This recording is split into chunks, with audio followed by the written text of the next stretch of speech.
So, welcome to this month's Schuman Talk, where we discuss issues we face in Europe today in the light of Robert Schuman's vision for Europe as a community of peoples deeply rooted in Christian values.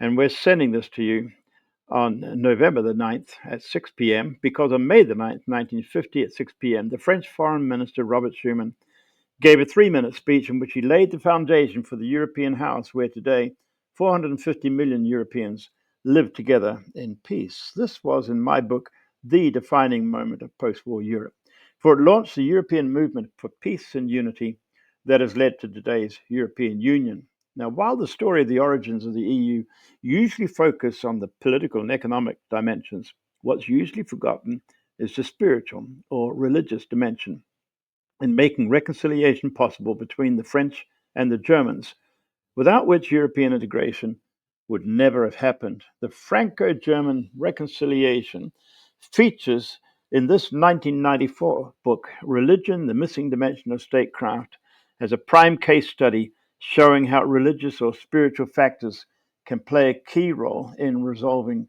conflict. And it's our honor today to have the co-editor, actually the driving force behind this book, Dr. Doug Johnston, with us. He is the founder of the International Center for Religion and Diplomacy. He's widely acknowledged as the father of faith-based diplomacy. He has a PhD in political science from Harvard University. He was the youngest officer in the Navy. He was only 27 when he qualified for command of a nuclear submarine, and rose. He is a captain in the Naval Reserve, served as Deputy Assistant Secretary of the Navy, and is engaged in many hotspots around the world in peacemaking. You can see it on the screen there: Sudan, Kashmir, Pakistan, Afghanistan, Iran, Syria, Yemen, you name it, he's probably been there. And so we're very grateful, Dr. Johnson, or I'll just call you Doug as you prefer, to have you with us today. Welcome to this month's Schuman Talk. Thank you, Jeff. It's a pleasure to be with you. And I'm very grateful to our mutual friend, Dave Boyd, in Washington, whom I've known for nearly 50 years, for introducing you to me recently. In fact, I discovered your book 30 years ago, just soon after it was published, and I had begun to discover the Schuman story. And to my great delight, here was a whole chapter on the Franco-Germanic reconciliation. It was one of the few sources in English telling this story. And later, a few years later, I wrote my own book about this story, Deeply Rooted. So, what led you to embark upon this ambitious project that involved many, many people, experts in different parts of the world? What did you feel was needed to be said? Well, the genesis of the thought process started when I was teaching a course in international security at Harvard University. And it occurred to me that at such time as the Berlin Wall were to fall, that would probably unleash a lot of ethnic and religious hostilities that have been simmering under the surface, but had been contained by the bipolar confrontation. And once that confrontation was lifted, I felt that these sorts of identity-based conflicts would probably rise to the fore, and these are conflicts with which traditional diplomacy is ill-suited to deal. And it caused me to think of what might possibly work in its stead. And I had quite at least a decade's worth of involvement with the National Prayer Breakfast in Washington, D.C. And I had seen how spiritually motivated laypersons operating on the basis of their religious faith had been able to bring people together who were in opposition to one another, to do the same with factions, sometimes even bringing wars to a halt with no one the wiser for how it took place, because this was always done in confidence. And I thought if this kind of activity could become known to policymakers and diplomats, there might be opportunities for government to reinforce it, to build upon it, but never try to own it, because that would spoil it with the political agenda. So, but they're, in other words, to create a new type of peacemaking that hadn't existed heretofore. Now, in the book, you use the phrase Enlightenment prejudice. What do you mean by that, and what role does that play in creating the situation, this blind spot in the thinking of peacemakers? Yeah, well, Enlightenment prejudice refers to the fact that it was the advent of reason, and reason was thought to displace the irrational impact of religious beliefs. It was predicated on the assumption that religion would have a declining role in the years ahead, and the Enlightenment would show us the way to resolve our problems more effectively. And reality has shown quite a different experience, because about 84% of the world's population gets their reason for being from their religion. And to purposely neglect that is probably not a very good way to go. I think that we really fall short in so many ways when we purposely keep religion at arm's length. It's one of those things where, if you look at the Cold War, you could probably defend what was being done there. Religion wasn't at the table because the overriding challenge was containing the godless Soviets. So religion wasn't at the table, but religion had never been at the table before. And that became the number one goal when we formed an NGO to walk the talk, as it were, to facilitate the incorporation of religious considerations into the practice of U.S. foreign policy. Can you comment on the role that religion did play, not so much on the negotiating tables, but behind the scenes, for the erosion of the hold of communism in that part of the world? Yes, and that it's interesting you bring that up, because when I launched this project that resulted in the book, it took 7 years to produce, and anything I say favorable about the book should be, I can speak immodestly about it, because there were about 46 world-class scholars, religious leaders, and foreign policy practitioners involved in it. And when we first started out, I couldn't really get any funding for it, because people didn't quite understand why that was important. But then when the wall did come down, and the role of the Pope in Warsaw, in Poland, was very instrumental, as were the Lutheran churches in Germany, the Protestant churches in Romania. And it was so clear, it became clear to everyone how religion had played a significant role in the overthrow of communism. And then the funds began to flow. And we ended up receiving a total of about $354,000, every penny of which went into that book. Well, you have a kind of a stellar lineup of people commending the book. You have a foreword by Jimmy Carter. On the inside flap, you have Henry Kissinger saying, "A thoughtful collection of first-rate essays on a topic of increasing importance in contemporary world politics." He was not exactly known for his religious commitments. You have Zbigniew Brzezinski, and you have Boutros Boutros-Ghali, who was the General Secretary of the United Nations, and several other notable people from the secular world who were saying, this is a wake-up call. We need to take notice of this. What's the bottom line of the book?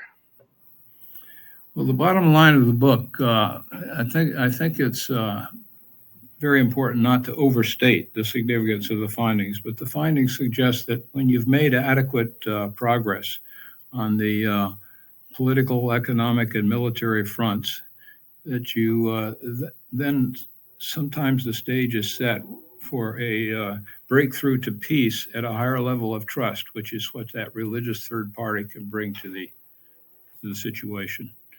I'll give you an example. It's really not part of the book so much, but back in the mid-70s, Chile and Argentina were about to go to war over their mutual claims to the Channel Islands, or the Beagle Islands as they're called.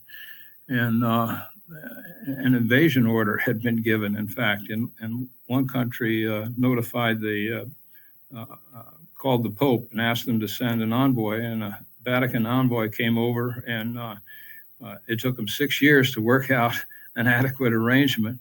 But these two Catholic countries did not have to go to war. They had a face-saving way out. So,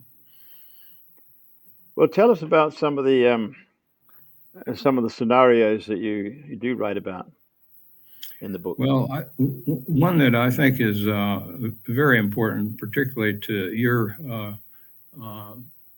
your public, the audience that this telecast might be reaching, is the Franco-German reconciliation following World War II. In that situation, the head of an organization called Moral Rearmament, name was Frank Buchmann. He saw that unless something was done to reconcile the French and the Germans, that history was likely to repeat itself yet another time with conflict downstream. So he took it upon himself to inspire a band of colleagues to come up with the funds to purchase an grand old hotel on the side of a mountain in Caux, Switzerland. It's at the eastern edge of Lake Geneva.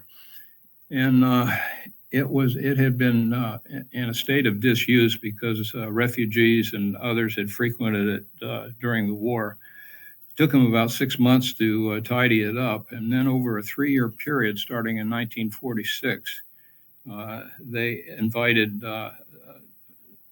2,000 French and 3,000 Germans to come and spend time together and to reconcile their differences on a personal level. And it was in the context of this gathering that Robert Schuman and Konrad Adenauer met. And as you well know, they jointly gave birth to Jean Monet's European Coal and Steel Community Plan. And Moral Rearmament, or MRA as it's called, it's now called Initiatives of Change, but MRA would not pretend to have had anything to do with that plan, but it is crystal clear from the research that had it not been for the reconciliation achieved between industry leaders, labor union leaders, and the like, that plan could have never gotten off the ground. So this is an audit trail that very few people are aware of, but this European Coal and Steel Community Plan segued into the European Community. Today it's the European Union, and I suspect very few people really know how it all began.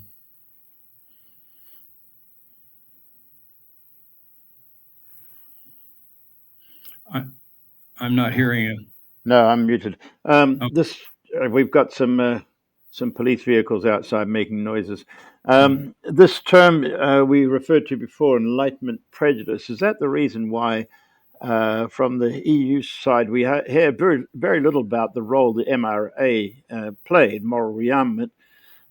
We focus on the economic and the political side, the technical side, but we forget about the spiritual, the religious dimension, the forgiveness aspect.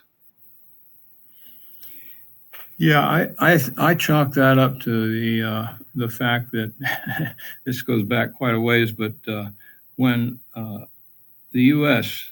came into being, the folks from England who came over here to, among other things, to enjoy religious freedom, but they brought with them their religious beliefs, and they founded the America on those beliefs, using them as a basis.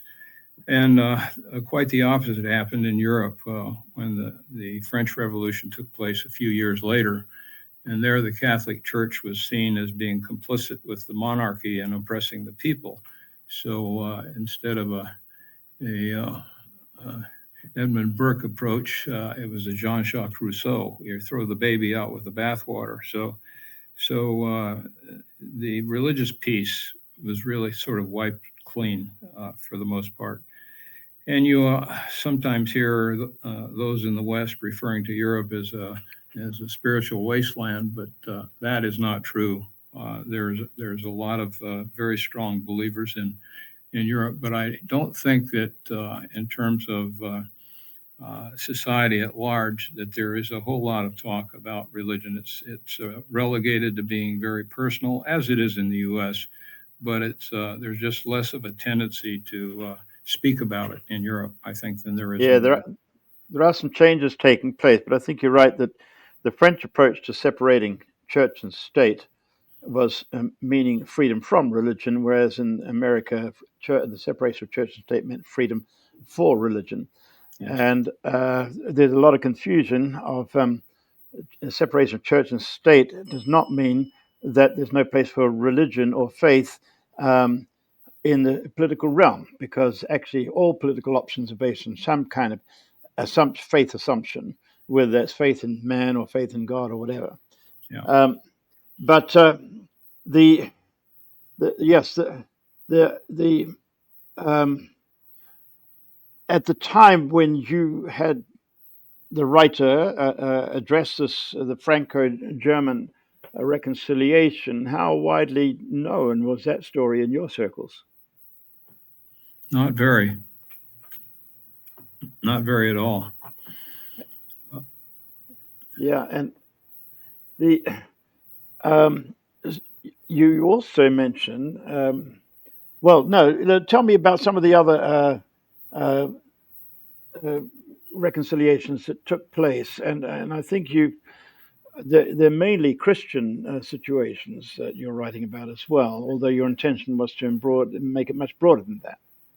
Well, there's 7 case studies in that book that try to demonstrate how this played out, and one that I think is quite interesting as well, something that's happened quite recently, was the overthrow of apartheid in South Africa. And there, the irony is that apartheid was being practiced in a country in which about 3/4 of the population were religious. You know, it was only when things started coming to a head and the Dutch Reformed Church finally openly confessed that it had been guilty of distorting scripture to justify apartheid, that helped clear the way, but not totally, because the black population, they asked for forgiveness, and the black population said, well, that would amount to cheap grace. Where's the restitution? So, and they're still working that out at this point. Well, of course, the Truth and Reconciliation Commission, chaired by Desmond Tutu, right. Was an essential instrument in that whole process, wasn't it? Based on Christian understanding. It absolutely was, and the role of the churches other than the Dutch Reformed Church, the other churches, was very instrumental in this change taking place through evolution rather than revolution. Mm, mm. Do you feel the book has had the kind of impact that you intended? Actually, I think it's actually exceeded it in many respects. Within the first year alone, again, this is a tribute to those scholars and the practitioners who were involved in all this. But within the first year alone, there were 60 very laudatory reviews by just about every periodical and journal that you can think of having to do with international relations. New York Times, the Washington Post, the Foreign Affairs, Chatham House, just 3/4 of a page in the London Financial Times, a full page in the Washington Times. So this really, when the book came out, it struck a responsive chord, and it was because of this global acclaim that the book soon found its way into, it became required reading at the Foreign Service Institute, where we train our diplomats here. It became text in many universities and seminaries around the world.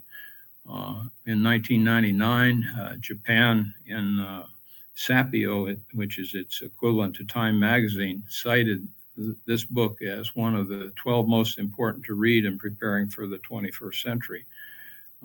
So in immediate terms, it had quite an impact. But beyond that, it inspired some other things to take place. It inspired the creation of the center that I founded, the International Center for Religion and Diplomacy, where we go into trouble hotspots around the world and practice faith-based diplomacy. In other words, sort of making religion part of the solution as opposed to letting it ipso facto be always by default a part of the problem.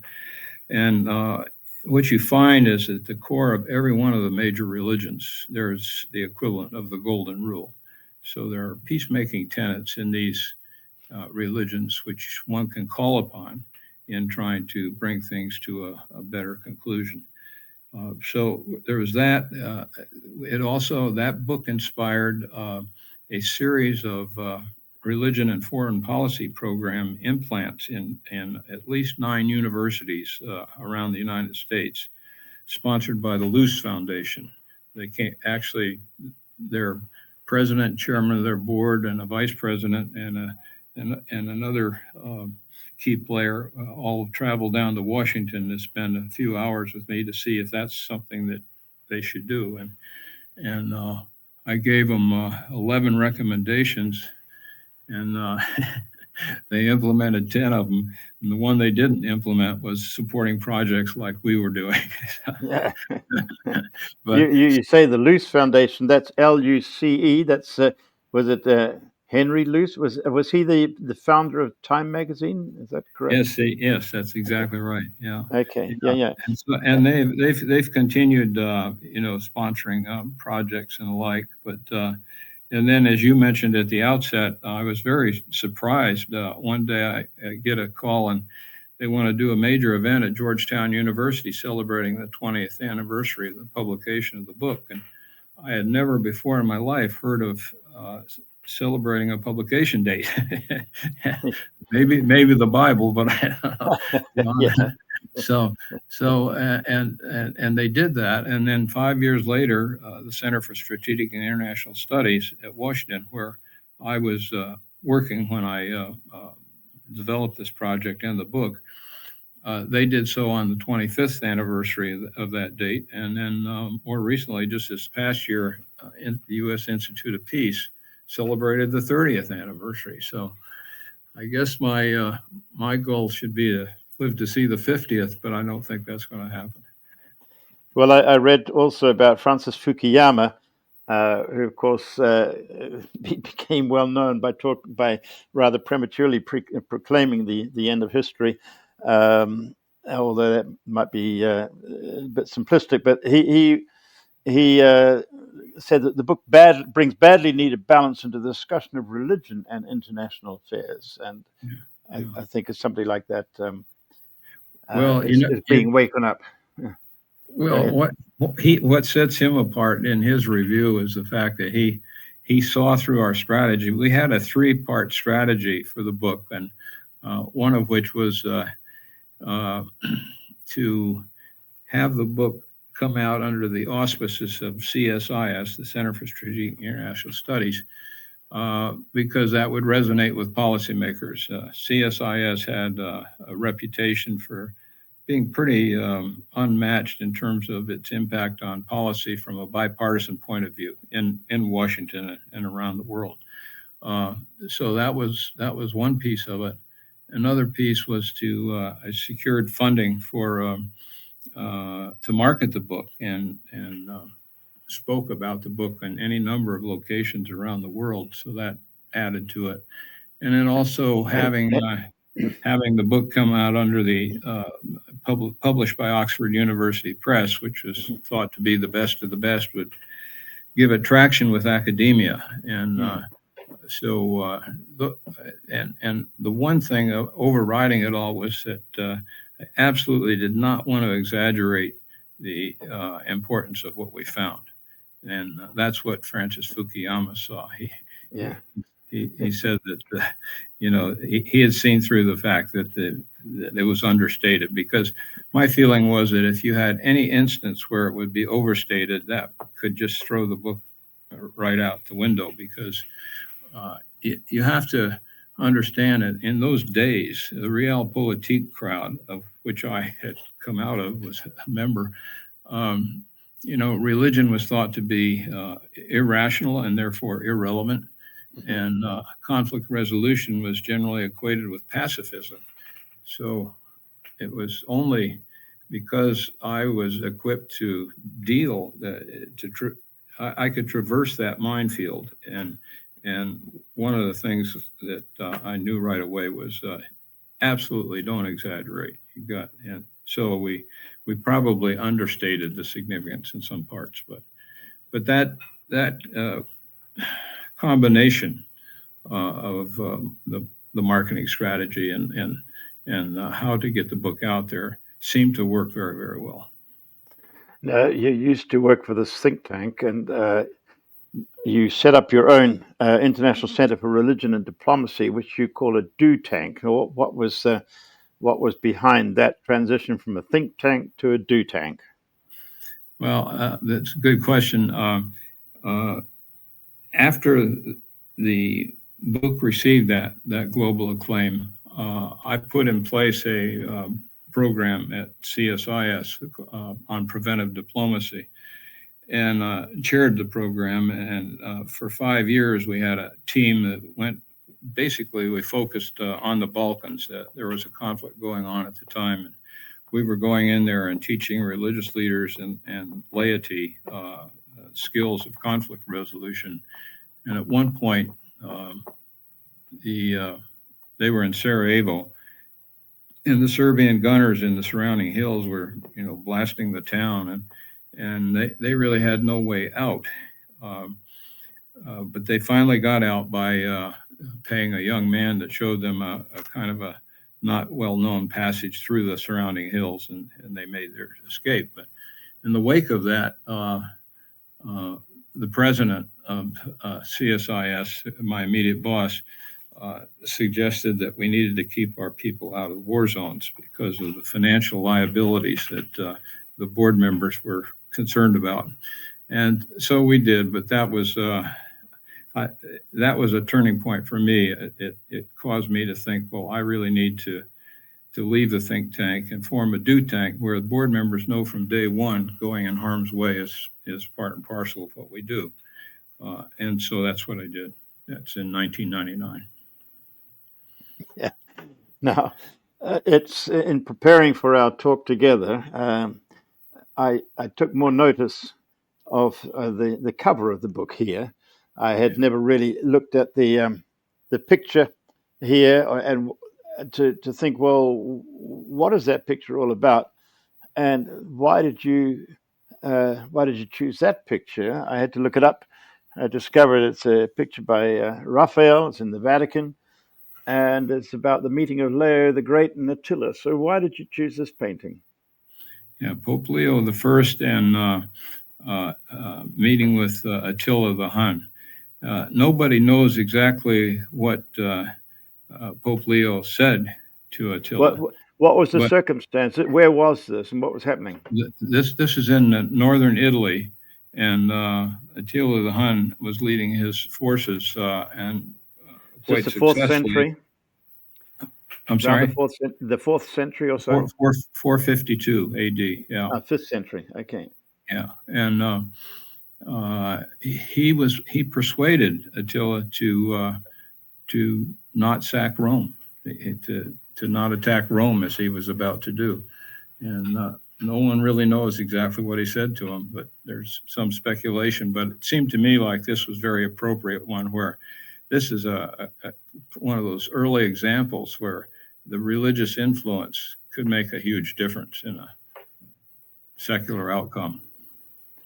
So you have Pope Leo on the left there with that crown, and Attila is not so easy to identify, but he's kind of looks like he's falling backwards off his horse as he looks up at those two figures flying in the sky. Who are they, Doug?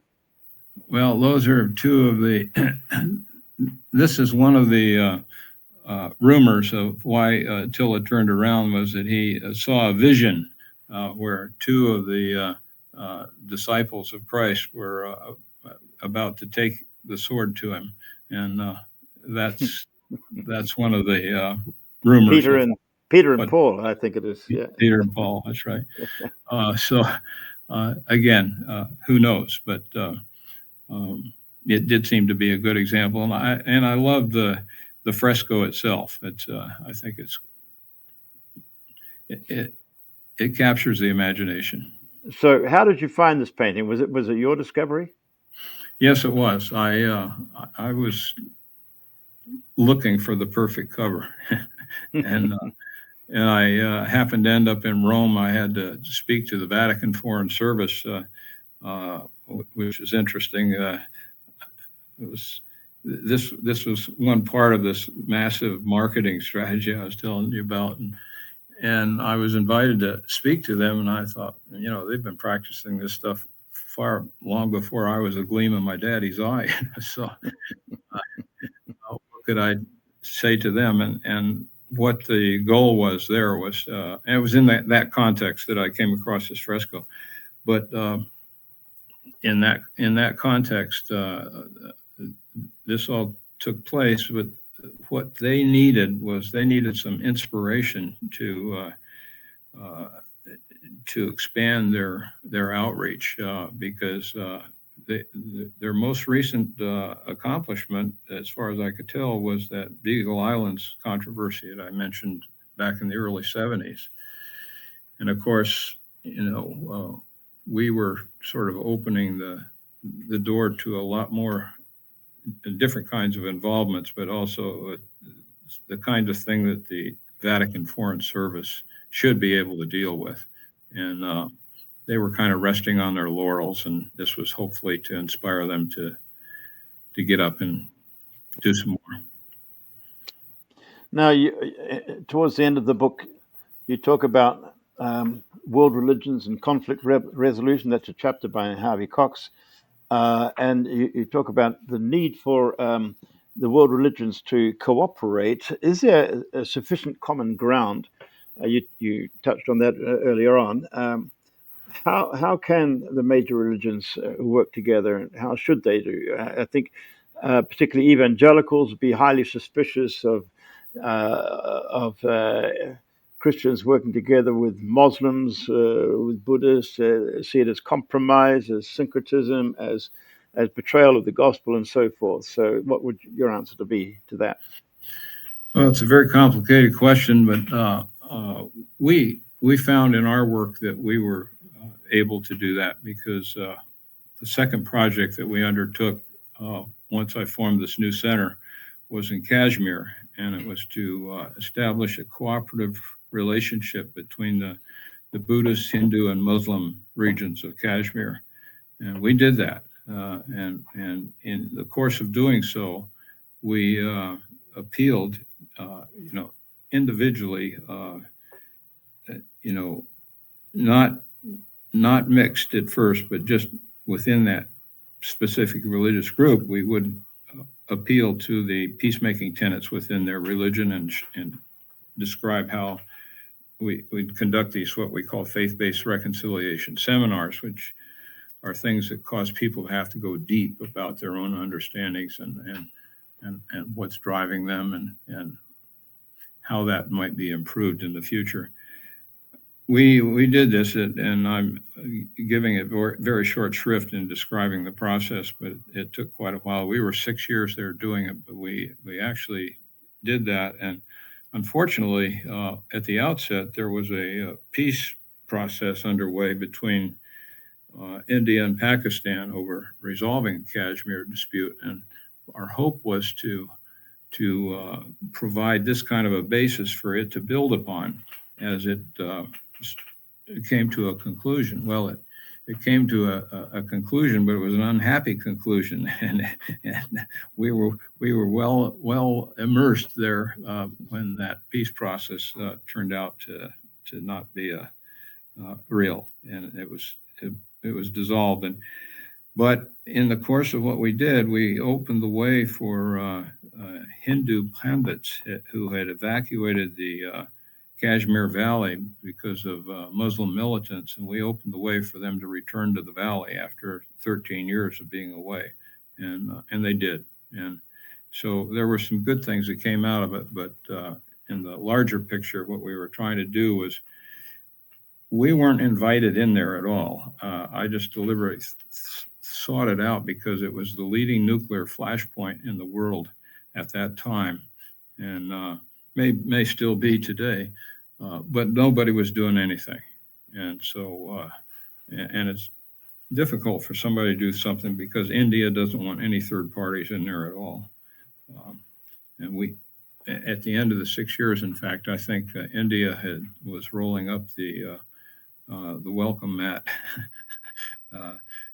Our project director was no longer able to get a visa because we were having such success. Yeah. Well, you talk towards the end of the book about several common areas, one being the premise that self-centeredness is the source of most unhappiness, that help is needed to overcome this condition, and that there's a divine ground from which humankind has sprung, and in relation to which one's true worth is to be sought. And also, most contain some kind of version of the golden rule. And so finding these common areas, that's your starting point. There's a sense also, a belief that love and compassion and selflessness, the force of inner truthfulness and of the spirit, have ultimately greater power than hate, enmity, and self-interest. And this is what you've been able to build on. You know, and another element right there that's kind of interesting is this is something that Bud McFarlane, who's the former national security advisor in the U.S., was on our board, and he summed it up by saying that what we were doing is we were shifting the accountability from a political movement or an ideology to God, and when you do that, it tends to elicit better behavior. So, and he's right. Yeah. Now, you also distinguish between religion and spirituality, religion being the more formal institutional side, and spirituality transcending the normal parameters of organized religion. Is one more useful than the other? Well, spirituality is less bounded and probably more difficult to capture in terms of the deep-seated elements that might be driving someone. Everyone's different, everyone's unique. But with religion, there's certainly a lot more organization. And many folks conclude that religion is in fact part of the problem in many of our disputes around the world. And there's no denying that. But as we tried to prove, and I think with some success, if you flip that coin over and try to just capitalize on the good that religion can do, a lot can come out of that. And that had been sort of dismissed by a lot of folks over time because of the religious wars in Europe, all that sort of thing. Yeah. The title of your book, Religion, the Missing Dimension of Statecraft, is kind of ironic, given the situation in Russia right now, where Putin is using religion to justify what he's doing, and given the rhetoric coming from the White House these days of threatening to intervene in situations to so-called protect Christians, such as in Nigeria, or else even in the inner war in America, where religion is being used to divide and polarize and create the them and us. So far from being a conciliatory factor, it seems to be in the front of political turmoil. What's gone wrong? Well, the same thing that's gone wrong for eons with respect to religion. It's a double-edged sword. It can be used to exacerbate conflict, or it can be used to resolve it. And in terms of what you're saying here in America, the politicization of religion, which has taken place probably over the past 25 years or so, and gathered increasing momentum, was the evangelical community was a large part of why President Donald Trump was elected.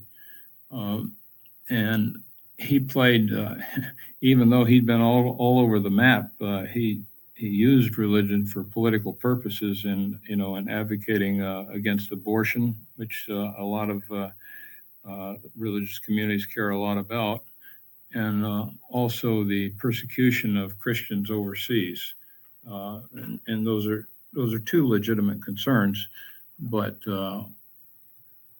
under Trump, we're seeing that he's not playing to the peaceful side of that. He's ready to go to battle over those sorts of things.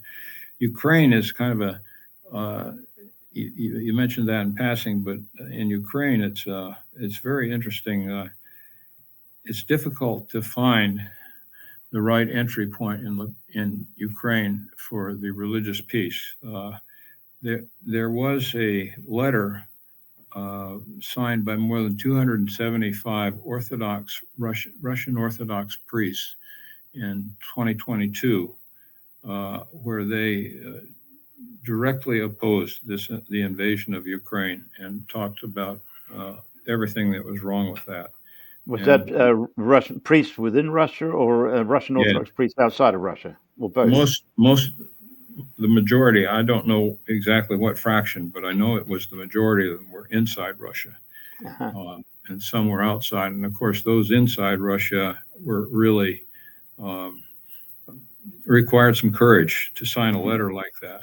Mm-hmm. So, but the only reason I mention it is that there is this potential within Russia itself for religion to get on a more satisfactory track, because Kirill has been supporting Putin throughout, and in fact, I believe any soldier that's killed in the line of battle, his sins are automatically forgiven. It's like he's granting absolution, and so they're playing hardball, and we in our take on that situation, the best we've been able to come up with is doing something on the Ukrainian side, and we have a proposal together where we think we could very improve the effectiveness of aid relief and the rest of it, the medical support and all the rest of it, through better coordination through the country across regions. And I think you've seen a copy of that, and we're hopeful that can do some good in terms of helping Ukraine to withstand the onslaught. But it's difficult to play a religious card between countries when in one country the religion is so co-opted by the government that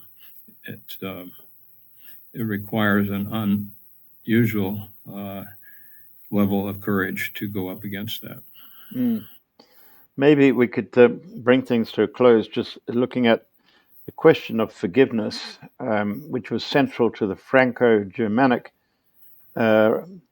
reconciliation, brokered, if you like, by Frank Berkman and Moral Rearmament, that the story of forgiveness and the recognition of one's own faults was central, without which there wouldn't have been all the political reconciliation that went on. Of course, that's a tall order to ask of Ukrainians right now, and perhaps for the French, a prerequisite was the fact that Hitler was history by then. What would you say to Ukrainians concerning the necessity of forgiveness in the current situation? Well, one of the great differences between those two contexts was that the war between France and Germany was over, and the one in With Ukraine Germany was, the defeated party, yes. yeah, yeah, and I think that once the conflict subsides in Ukraine and it's over, at that point, that's when we really try to impress upon people the need for forgiveness, and the reason for forgiving is really to free oneself up, because if you let yourself get too absorbed in hating and trying to seek revenge, then it becomes an endless cycle. It's a cycle of revenge. It goes on and on, and it's the only thing that can break the cycle is forgiveness. And we've seen in the Balkans, for example, where, I mean, dastardly things were done. For example, Serbs would come together in Holy Communion and immediately go out and they into battle, and they'd carve crosses on the bodies of the Muslims that they were, and so it, the misuse is rather widespread. But I think that once it's all behind, I feel as sorry for the Russians as I do for the Ukrainians. The Russians, they've had some good leadership that's been killed, and potential good leadership, and that leadership probably has to change for the reconciliation piece to take hold. Mm. And of course, in South Africa, forgiveness was an essential element. For confession was required. Yep. How much is that? How much is that insisted on in some of the other major religions? Of course, in Judaism, you have Yom Kippur, you have atonement, and so forth. But what about the non-Judaic Christian religions? Well, it's again, I go back to this fact that if you don't have to dig very deep until you find the equivalent of the golden rule, and so you just play to those values. And one of the things I think one thing I'd like to mention before we close is that what we really try to practice in everywhere we've been is empathy. And empathy is it's not about sympathy. Empathy is doing the hard work to understand where the other person's coming from. Because once you've established that, you might find that there are places, overlaps in beliefs about something that you can build upon and start the bridge building process. And one of the best examples of that in the work that our center has done was in Pakistan, where we were reforming the madrasas. Those are the religious schools, including the ones that gave birth to the Taliban. And we did that in such a way that I think it really illustrates this, what empathy can do for you. We enjoyed great success with that. Over a course of 8 years, we engaged some 1,600 madrasas, including those for the Taliban, in expanding their curriculums and changing their pedagogy to create critical thinking skills in the students. In these tribal bound cultures, there's not a lot of room for creative thinking, and to also emphasize religious freedom and human rights. And we did it, and successfully so. And it's still going on now because we passed the baton to an indigenous NGO to carry it on. When the extremists got, we got in there. We were targeted by the extremists, but we've been able to keep the thing going by turning it over. But the reasons for our success where no one else was successful, including the government of Pakistan, is that we conducted the project in such a way that the madrasa leaders felt it was their reform effort and not something imposed from the outside, which meant that they had a lot of ownership of the change process. Secondly, we inspired them with their own heritage, which few of them were aware of, and even fewer in the West. But back in the Middle Ages, these madrasas were the absolute peaks of learning excellence in the world. It was only European exposure to them that led to our own university system in the West. So we reminded them of that heritage, many for the first time. And even going back to the early days of Islam, when many of the pioneering breakthroughs in the arts and sciences took place under Islam. So, when they hear this, they walk a little taller and think, hey, maybe we can do something as well. And then finally, most importantly, we grounded all suggested change in Islamic principles so they could feel they were becoming better Muslims in the process. And they are. And that combination of what I would say call empathetic elements really worked. So, Doug, I think that's an excellent thought to wrap up our talk together on empathy. And we want to thank you very much indeed for all you shared. Thank you for all you've given your life to achieve. And thank you for the lasting legacy, not only in the book, but in the institutions and the impact these institutions have had on others. It's been very inspiring chatting with you. Appreciate that. Well, it's mutual, and I want to thank you for all that you're doing and your center's doing to make these kinds of discussions possible.